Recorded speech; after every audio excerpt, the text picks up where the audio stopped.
హన్మకొండ జిల్లా ప్రధాన వార్తలను పరిశీలించినట్లయితే కేంద్ర ప్రభుత్వ బడ్జెట్ను నిరసిస్తూ హన్మకొండలోని అంబేద్కర్ సెంటర్ వద్ద వామపక్షాల ఆధ్వర్యంలో చేతికి సంఖ్యలు ధరించి వినూత్నంగా నిరసన తెలిపారు. ప్రధానంగా రాష్ట్ర పునర్విభజన చట్టాన్ని అమలు చేయడంలో బీజేపీ ప్రభుత్వం పూర్తిగా విఫలమైందని, ప్రధానంగా రైల్వే కోచ్ ఫ్యాక్టరీకి కావచ్చు, ఏదైతే గిరిజన యూనివర్సిటీకి కావచ్చు నిధులు కేటాయించలేదని చెప్పి వామపక్ష నాయకులు చెప్పిన పరిస్థితి కనిపిస్తూ ఉంది.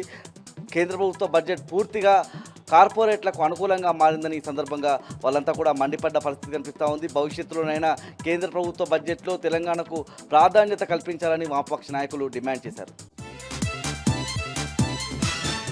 మహబూబాబాద్ జిల్లా ప్రధాన వార్తలను పరిశీలించినట్లయితే నర్సింహులపేట మండల కేంద్రంలోని PACS కేంద్రం వద్ద యూరియా సరిపడా అందించడం లేదని రైతులు ఆందోళన నిర్వహించిన పరిస్థితి కనిపిస్తూ ఉంది.